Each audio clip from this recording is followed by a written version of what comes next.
The Aquarius New Moon signals an initial wave of generative momentum that will continue to develop over the course of February and then accelerate into even greater change in March and April. Hey, this is Greg Crawford, and I'm going to talk to you today about the new moon in Aquarius on January 29th, 2025, and the astrology happening in the following week leading up to February 4th. Now, in this upcoming month of February, there will be a lot of change happening, and you're probably already either experiencing that or sensing that right now. You can clearly see that going on in numerous collective events. And you've probably heard me previously talk about all the great changes happening this year with the astrology of 2025 and how that will continue to build into even greater changes happening in 2026, and that these next 2 years have this quality of great astrological cycles unfolding that will create this sense of a new era of time opening up. Now, in February, there will be a lot of change happening, but we also know for numerous reasons in March and April, in part because of eclipses, in part because of the Mars retrograde period ending at the end of February and the Venus retrograde period beginning at the beginning of March, that even greater changes are coming in March and April.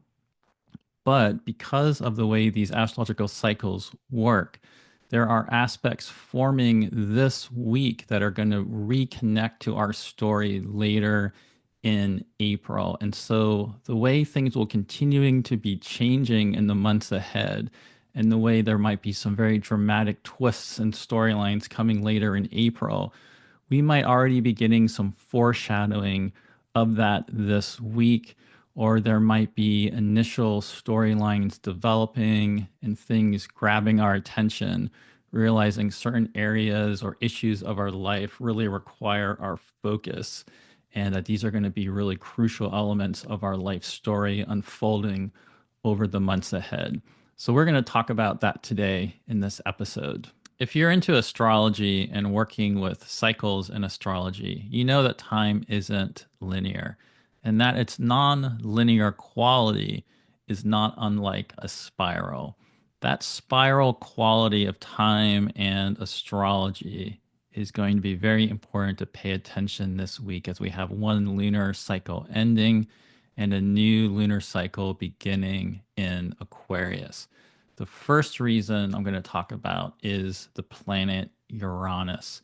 And this is because Uranus will be stationing direct on January 30th, a day after the Aquarius New Moon, but essentially it's happening at the same time as the Aquarius New Moon. And so there is going to be a very heightened, intensified Uranian quality to the Aquarius themes present at this new moon. And as we'll talk a little bit more about later on, Jupiter in Gemini has been retrograde and is also at the new moon slowing down to station direct. Now, Jupiter will not be stationing direct at the new moon, but Jupiter will station direct within a week of the new moon on February 4th. And the Aquarius new moon is forming a close, flowing trine aspect with Jupiter. So there is a very intensified Jupiter Uranus quality to the lunation, and especially an intensified Uranian quality. This adds great leaps of thought, experimentation, the lightning of Zeus and Uranus being alive with this lunation. And so this will very much be that experimental, revolutionary, rebellious, visionary quality of Aquarius to embrace and to really utilize in the ways you are setting intentions and setting change in motion, setting plans in motion, and getting visions of what you want to create this year as we come into this Aquarius new moon on January 29th. When a planet stations, it is said in ancient astrology to have a phasis condition, which is an intensified oracular type of quality that is very much like that planetary deity or the daimon of that planet coming alive and speaking and taking on a more intensified presence than normal. With Uranus, this means we can expect the unexpected in many ways and sudden changes, sudden developments. In some cases, this will be very dramatic events going on in the world and collective current events and big shifts in plot lines and plot twists.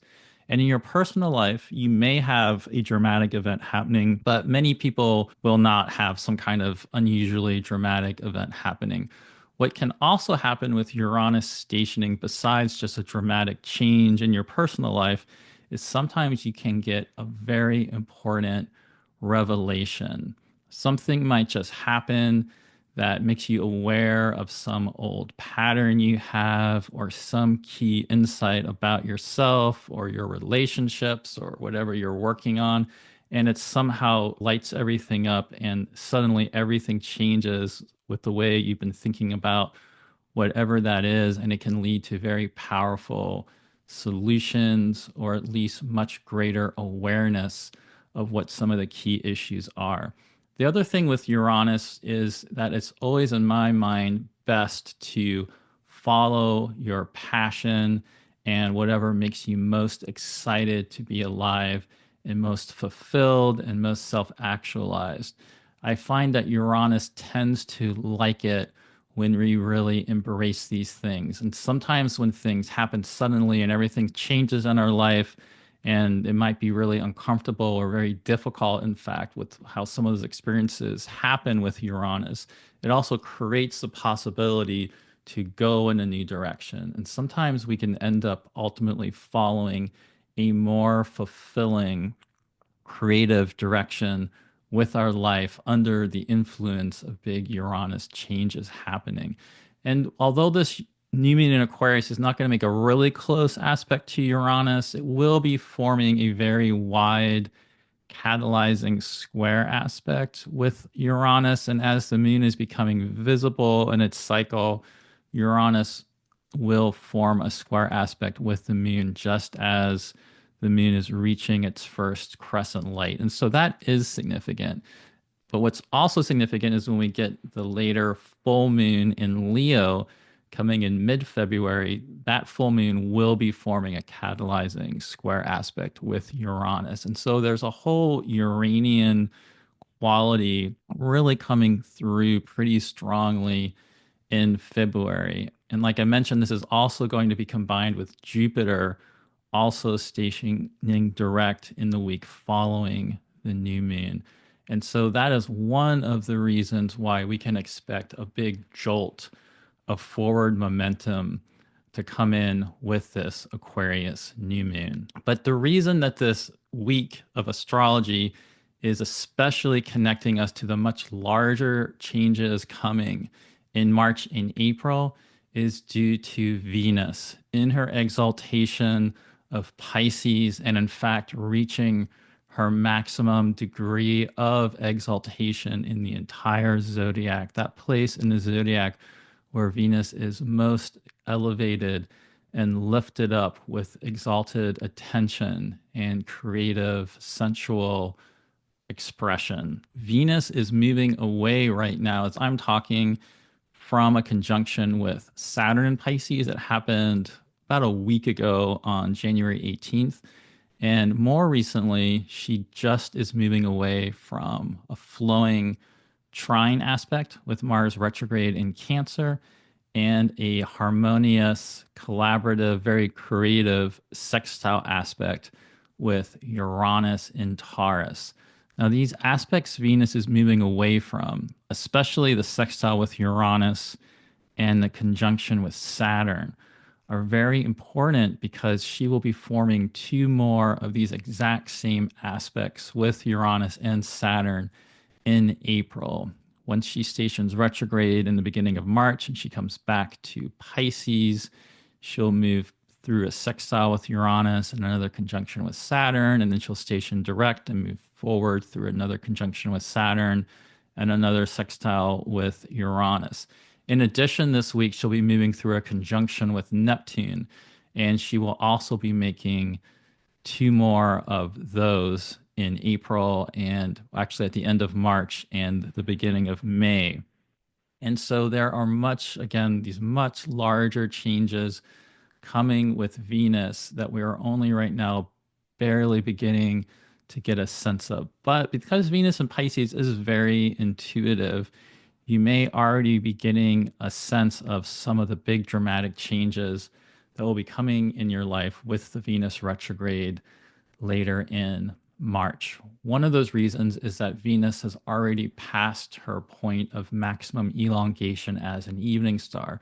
So if you go out after sunset right now, you'll see Venus very high in the sky, and she is very bright. And she's going to continue to be bright for a while. She's actually coming closer and closer to us in orbit and getting bright in that night sky. But eventually, she will be slowing down the station retrograde. So that hasn't happened yet. But what does happen this week is Venus will be crossing over that degree range where she will end up coming back to station direct later in mid-April. Sometimes people call this the retrograde shadow zone. And although that's not actually a real like phase of Venus's cycle, it is an important degree range to pay attention to, because what that means is as we come into this Aquarius new moon, we're entering this time period where Venus is right now in your chart at about 25, 24, 25 degrees of Pisces. We know in the middle of April, she will end up coming back to the same place of about 25 degrees of Pisces. And she'll at that point still be close to Saturn in Pisces, and she'll still be close to forming a sextile aspect with Uranus and Taurus, just like she's done recently. And so that's part of the reason why we know things changing right now are going to be especially important. And it's also a very powerful time to be setting intentions with this Aquarius new moon about what you do want to set into motion in this year ahead.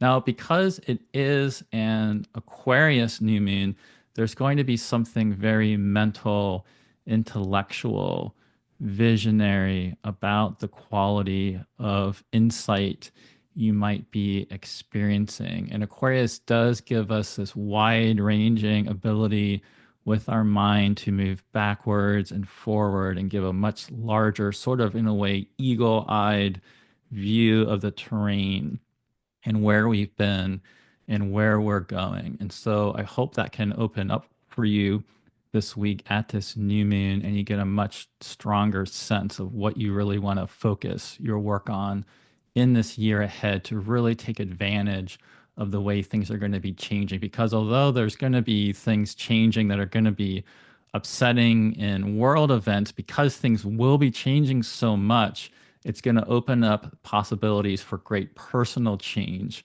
to happen at the same time. So we want those personal changes to be as empowering and creative, fulfilling for us as possible. And so that's why this Aquarius new moon is especially important to embrace for that and really set into motion what you do want to create this year. So as I mentioned, as we come into the Aquarius new moon on January 26th, Venus is moving through this exact sextile aspect with Uranus, while she's also moving through a flowing trine aspect with Mars retrograde in Cancer. And so if you're noticing again things developing and changing right now, there might be ways that this is just going to continue to advance and accelerate along similar themes. And most importantly, right now, to me, with this waning moon and some of the aspects we'll continue to be talking about here, I just think there is incredible creative potential at this time to really get exciting ideas in your mind and starting to form that you'll be able to continue to develop and work on in the months ahead. On January 27th, there's going to be a number of important things happening. Now, much later in the day, so this is almost close to 10 o'clock at night in the Eastern time zone, about 9:52 p.m., Mercury will enter Aquarius. But earlier in the day on January 27th, the moon will be moving through a harmonious sextile aspect with Saturn. And at this time that Mercury enters Aquarius, the moon will be moving away from that harmonious sextile with Saturn into an opposition with Mars retrograde in Cancer. So, out of everything happening this week, this particular aspect on this day with the moon is really the most difficult one. And so, in case you do get some fears or just concerns or anger or frustrations coming up at this time about whatever it is, it may just be something that's a passing temporary influence. But because we are also at that waning moon time period of release and starting to reseed that next lunar cycle, you might be getting information here too about what needs to really be let go of and changed. And there might be some really deep material you're getting into contact here because of Mercury entering Aquarius and forming a conjunction with Pluto.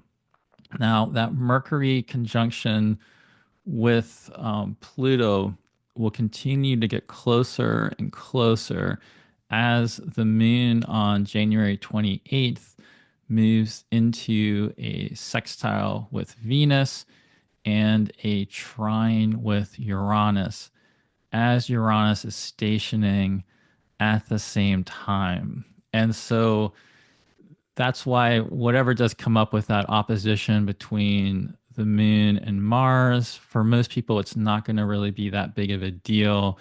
And it's immediately transitioning into this really nice sextile between the moon and Venus, which I think can help soothe or come up with repairs or recoveries of whatever that might be. And it will most likely just be giving you some key insights about particular dynamics.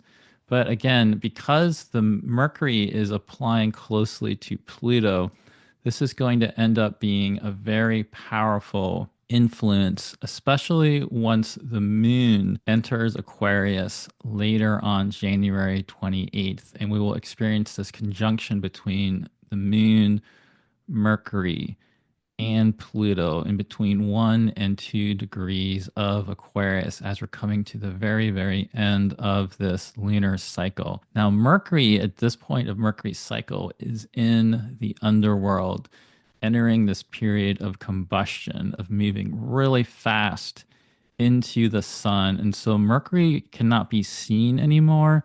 And it's not a Mercury that's retrograde and moving really slow and close to us in an intensified way in that way. It's a Mercury that's on the other side of the sun from us, moving really fast into the sun.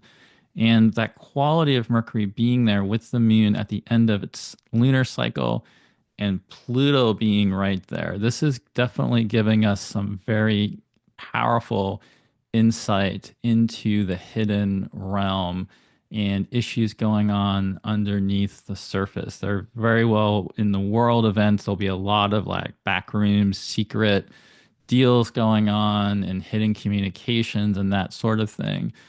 But I think this will be especially powerful for really interior insights. And it can also be a powerful day of research, writing, and communication, honestly. And that's because even though Mercury is invisible and cannot be seen, Mercury is in its own bounds in the beginning of Aquarius. And Mercury also likes being in Aquarius because it is an air sign. And so there can actually be very powerful penetrating insight and mercurial work done at this time. And so if that is something you need to be doing at the end of this, as we come into this end of this lunar cycle and the beginning of the next new moon, the next day on January 29th, it can definitely be happening right here.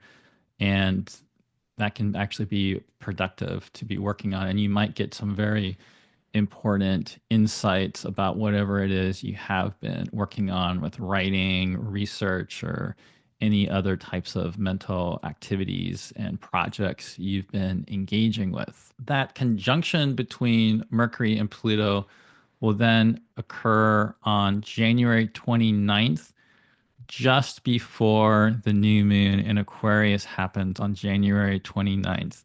And so you can see here when that conjunction between Mercury happens, the moon is only a couple of degrees away from forming the conjunction with the sun.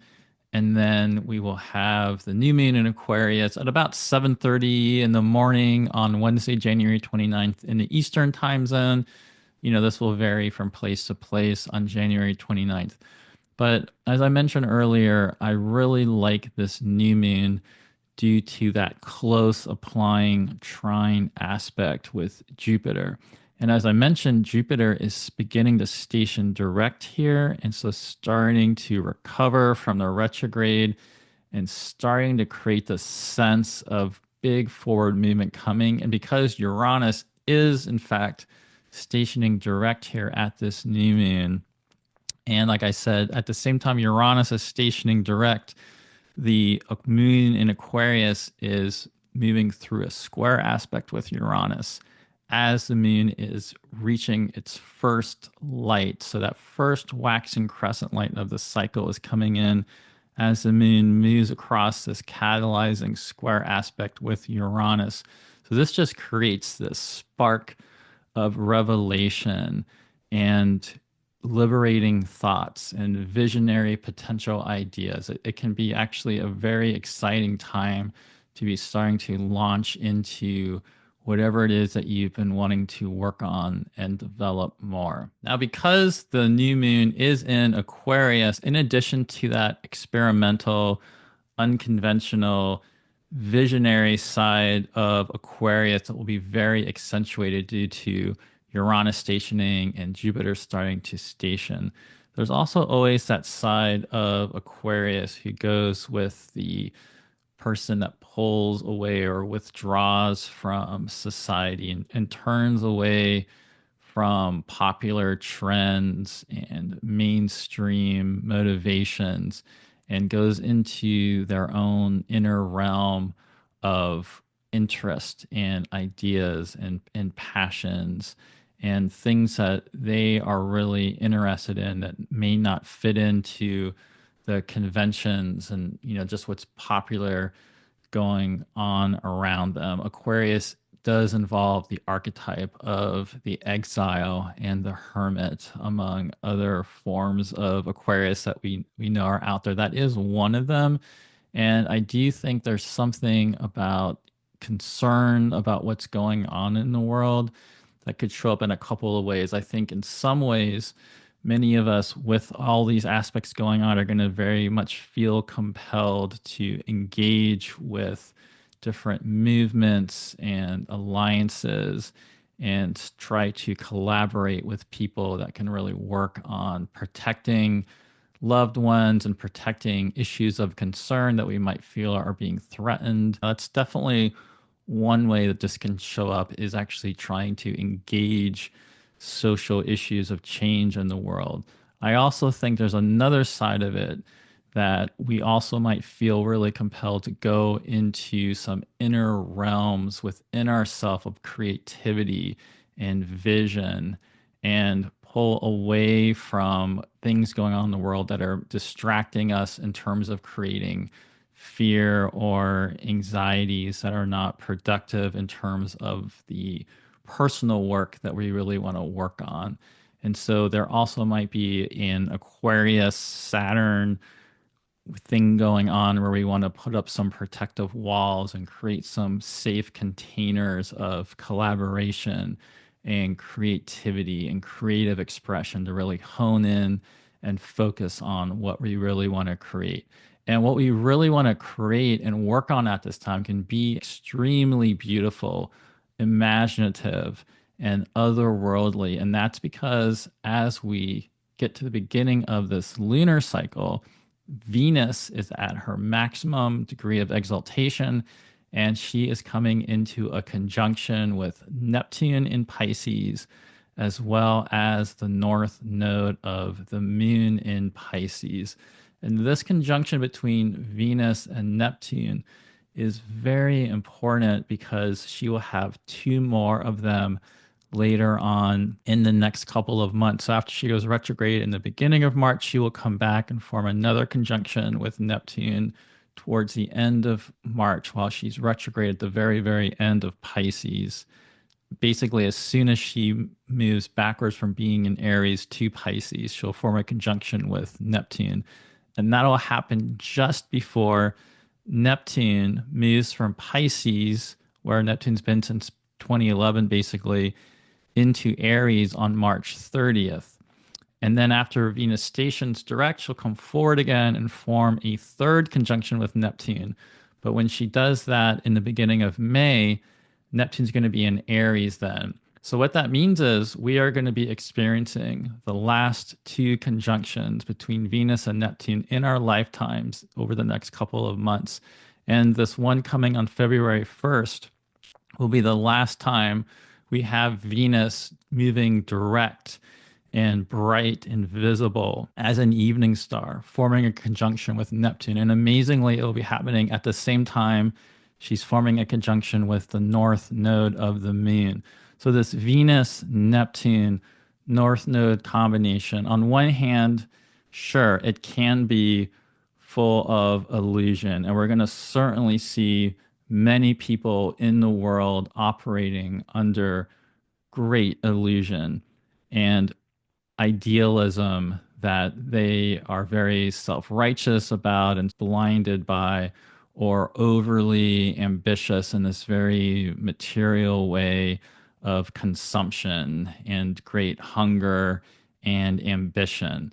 So that can be problematic in some ways. However, there can also be something ambitious and aspirational about you following your ideals and you following your creativity and your imagination that can actually be very beautiful and very empowering.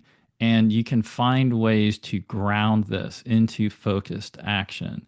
It's not true that every time things come into contact with Neptune, it's just going to be fake and it's just going to be an illusion. Neptune can open us to other realms of dimension, truth, and meaning that our limited perception sometimes makes us unaware of.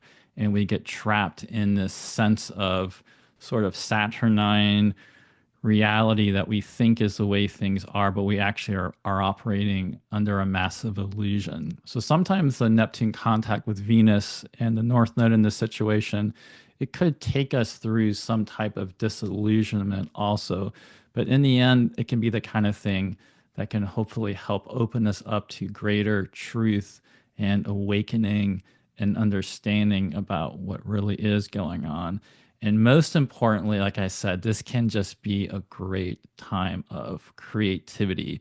And so I hope you can really embrace the creative aspect and nature of things at this time. So let's take a look at these Venus Neptune aspect coming in here. So it will be on February 1st, which is a Saturday, that Venus will form that conjunction with Neptune while she's also moving into this conjunction with the north node of the moon.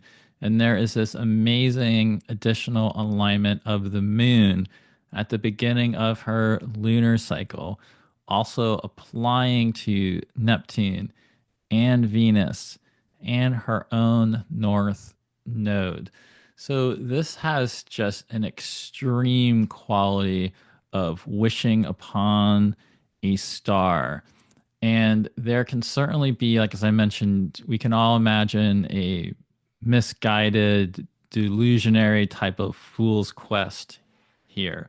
But it really can be the type of hope that we can associate with, Judy Garland in The Wizard of Oz singing Somewhere Over the Rainbow in a way that is actually inspirational and in a good way that gives you that kind of hope of a greater dream and a larger purpose in life that you can follow and have faith in.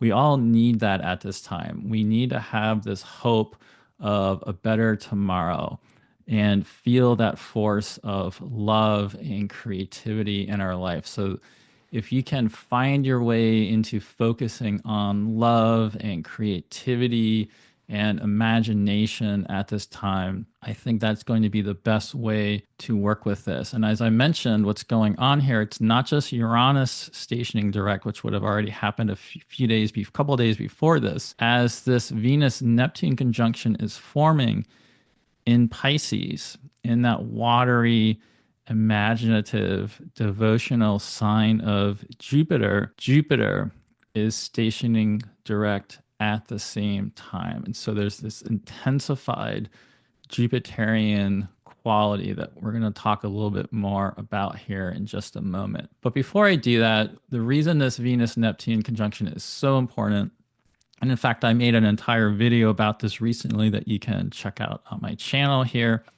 But there have been conjunctions happening between Venus and Neptune every single year since 2013. And so I've listed them all here on this graphic. And so this one on February 1st will be the 13th one that we have. And then I mentioned there'll be one more at the end of March, on March 27th, when Venus is retrograde at the end of Pisces, with Neptune also at the end of Pisces. And it'll be just a few days after that that Neptune will have its dramatic entrance into that fiery Aries sign that's going to bring so much more dramatic change at the end of March and into April. It's one of the reasons why there's so much change coming in March and April. And so this sequence of conjunctions we've been having between Venus and Neptune have just been extremely important because Venus is in her exaltation in Pisces. And that oceanic imaginal sign of Pisces is so resonant with that oceanic imaginal meaning of Neptune. And so it's really the most powerful Venus-Neptune conjunction that we can have anywhere in the zodiac. And we've been able to experience it every year since 2013. So these last two we're having in the next couple of months are really going to be something to savor. So the other thing that is happening at the same time that Venus is forming this conjunction with Neptune is that Mercury is again moving really fast towards the sun and coming into a flowing trine with Jupiter as Jupiter is stationing direct in the sign of Mercury. So Jupiter is in the airy domicile of Mercury in Gemini. And so there is some reception here between them. Now, this could be, more powerful really if Mercury were to be visible. But the fact that Mercury isn't visible and is in that underworld realm of moving into the sun, this trine with Jupiter stationing, I think is going to be most helpful and important in the way of burning off excess dross and whatever we've been working on, especially if we've been working on some research projects or writing or any kind of mercurial work. And as Mercury comes into this conjunction with the sun, as Mercury is passing through the trine with Jupiter, it can really help us hone in on the essential meaning and the essential vision and really get to the heart of the matter of whatever we've been working on and help us realize we can let go of. That type of quality of inner analysis and inner understanding will be especially powerful here. But it can also just be a great time for exchanging ideas and collaboration and being social and really using that air quality of the sun and Mercury moving through this trine with Jupiter just to have some fun conversations and interactions with other people and community building and collaboration. All of those types of things can be very powerful and helpful at this time as we move through this trine between Mercury and Jupiter. And then what will happen on February 4th is Jupiter will station direct. And what is especially powerful about the stationing direct of Jupiter is that Jupiter will be forming a conjunction with the royal star Aldebaran. Aldebaran is that red, sacred eye of the bull. Aldebaran is a royal star of great eminence, great acclaim, a real wealth building, generative, procreative, artistic, creative star of great power and magnitude. And so Jupiter stationing in such close proximity to Aldebaran brings a great surge of potential growth and insight into whatever it is that you're developing. And so that makes that trine between Mercury and Jupiter even more powerful. Now, because Aldebaran is such a powerful star, we will, I'm sure, be seeing many big power plays and changes of dynamic in world events and certain powers going after new territory and expanding and trying to claim more of a stake in certain areas. But this type of thing, you yourself don't have to be necessarily engaging in that type of, territorial expansion, but it can be, again, actually extremely creatively potent and powerful. And so the fact that it's not just Uranus stationing and Jupiter stationing, but Jupiter stationing direct on this royal star, this eye of the bull, it really just adds to generative growth that can emerge at the beginning of this lunar cycle. And so really take advantage of that with what you want to set your attention to with this Aquarius new moon. The other thing about Aldebaran is that integrity is very important with Aldebaran to really make the most out of working with Aldebaran. All of the royal stars can bring great eminence and success and fortune, but all of them also have a downfall. And sort of like Venus being exalted in Pisces, and all these things in astrology, they can go with great acclaim and great fortune and great rises in fortune. As we know with cycles, that means there can also be a downfall.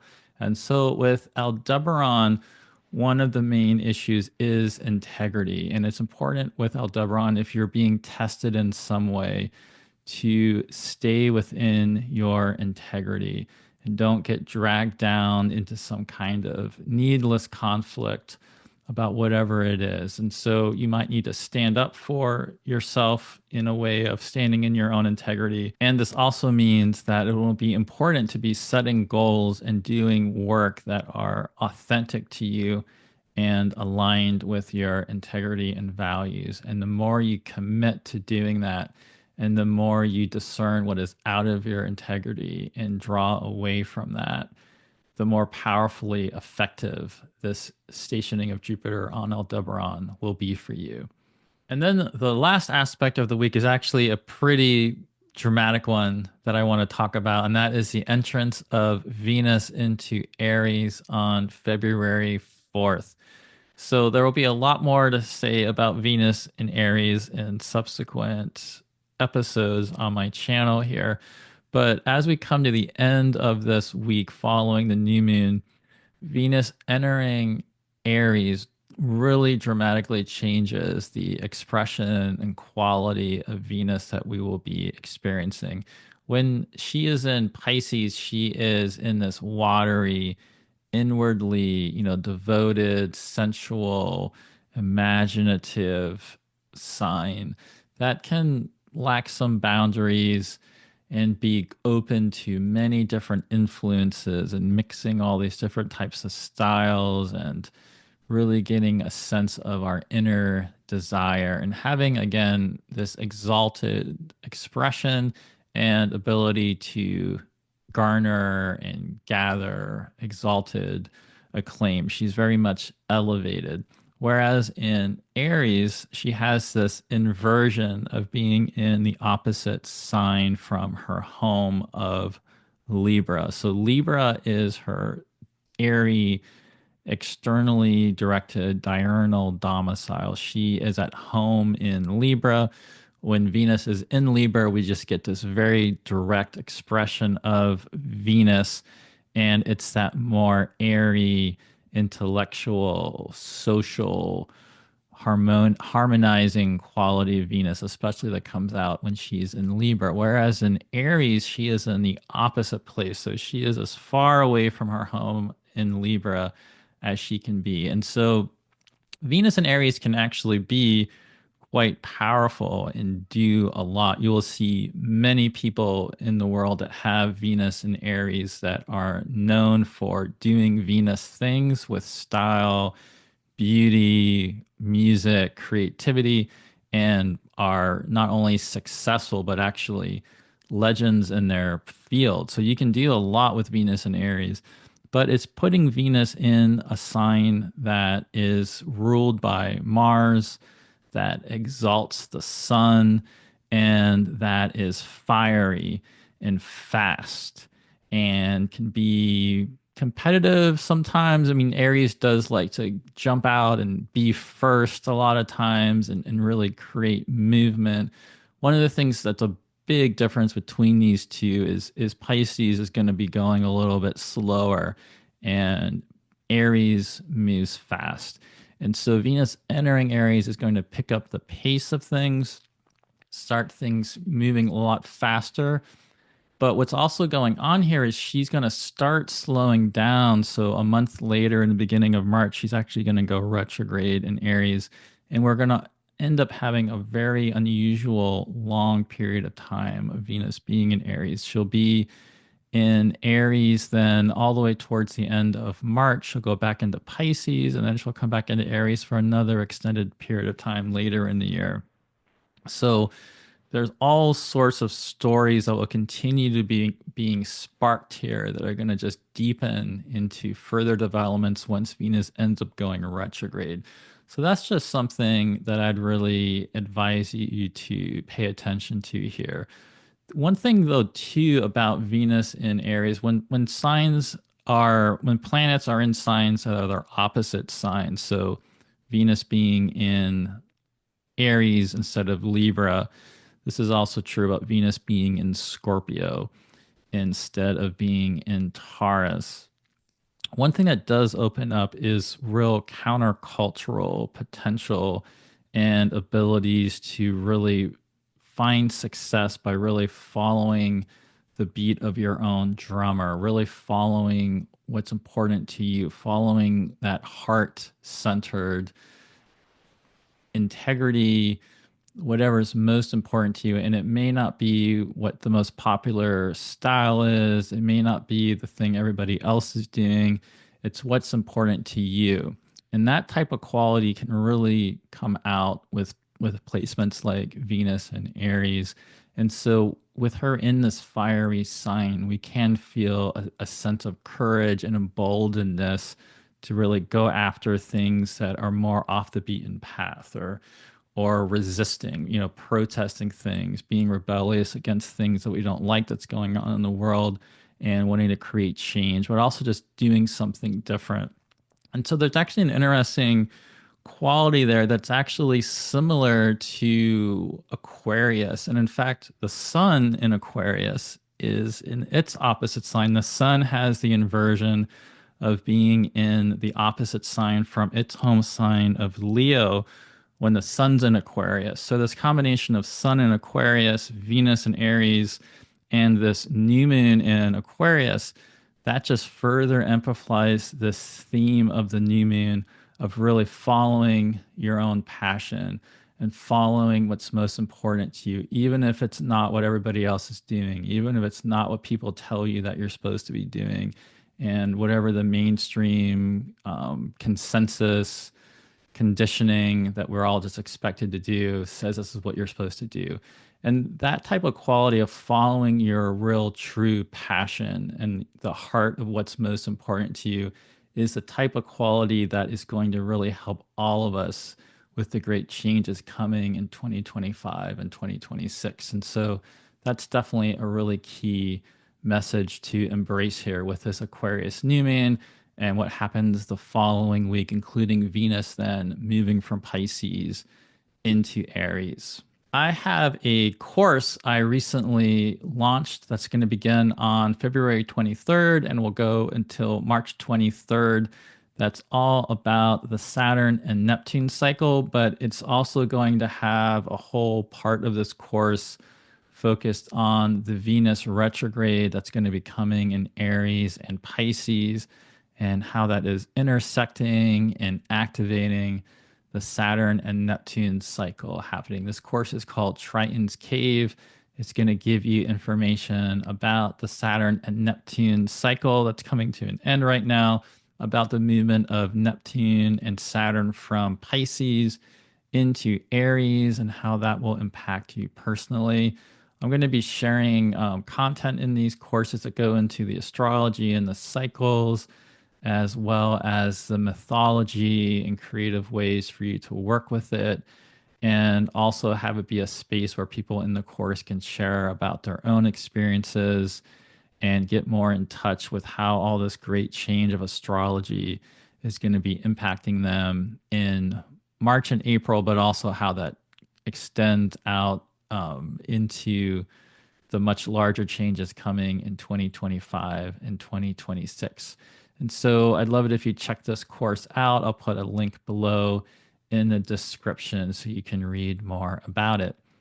Also, this next week, so not this week, but the following week on Friday, February 7th, I will be in Tucson, Arizona, and sharing a talk on Friday night all about the Saturn and Neptune cycle called The Fiery Forge of Saturn and Neptune on the World Axis. This will be about the Saturn and Neptune cycle and especially focused on how they're ending the cycle in Pisces now, but they will then form their conjunction in that first degree of Aries known as the world axis and talk about the movement of Saturn and Neptune into Aries, the much larger cycles of change that always happen with Saturn and Neptune when they come together, and how that's so much of what's happening all the way around the world right now. And we'll look back at past cycles, but we'll also look ahead of how to actually work with this. So if you happen to be in Tucson, you can come to this talk in person, but the Tucson Astrologers Guild is also going to be streaming this through Zoom. And so if you would like to attend this talk, I'll put a link in the description below, and you can actually sign up and buy a ticket through the Tucson Astrologers Guild, and you can still attend the talk online instead of being there in person in Tucson. And then the next day, I will be giving a workshop for a few hours. This is more like a workshop from like 1:30 to 4:30 or something like that in the mountain time zone. This will also be in Tucson. But again, if you're interested in this workshop, you can also buy a ticket through the Tucson Astrologers Guild and attend it over Zoom. This is going to be about Mercury in secondary progressions. Secondary progressions are one of my favorite techniques in all of astrology. And one of the reasons I really love it is how much it helps put us in contact with the story playing out in somebody's life. One of the powerful techniques in secondary progressions is to pay attention to the changing lunar phases, the relationship between the sun and the moon in secondary progressions. And another really important aspect of secondary progressions is the relationship between the sun and Mercury. So I'm going to talk about the solar phases of Mercury in secondary progressions and how important that is. This includes when Mercury stations direct or stations retrograde, or moves between being visible or invisible in secondary progressions, as well as making aspects with other planets. So you'll actually learn a lot about just the synodic cycle of Mercury in this class workshop. And there will be space given for everybody to make sure they understand where in the cycle they are and do some group work, just sharing about some experiences you have. And there'll be a lot of chart examples that I'll be sharing of different well-known people and how this technique demonstrates big story arcs in their life and big turning points that they go through. So if that's interesting for you, you can check out the link below in my description and sign up for that as well with the Tucson Astrologers Guild. I'd love to see you there. If you'd like to work with me to talk about how the astrology is impacting you, you can sign up for a consultation with me in the link below. I'll have some openings available later in February and March. I would love to work with you, so please check that out in the description below. You can also read more about and join my Patreon community in another link that I'll share below. I share extra video content and other material to the people on my Patreon. And there's also a couple of different tiers where we have monthly meetings that you can read more about there. There's a really great community of people there on my Patreon, and it would be great if you'd want to join that as well. Well, otherwise, I hope you enjoy this week's astrology and this beautiful Aquarius new moon coming and all the exciting astrology happening with that. I hope it is very renewing for you and creatively empowering.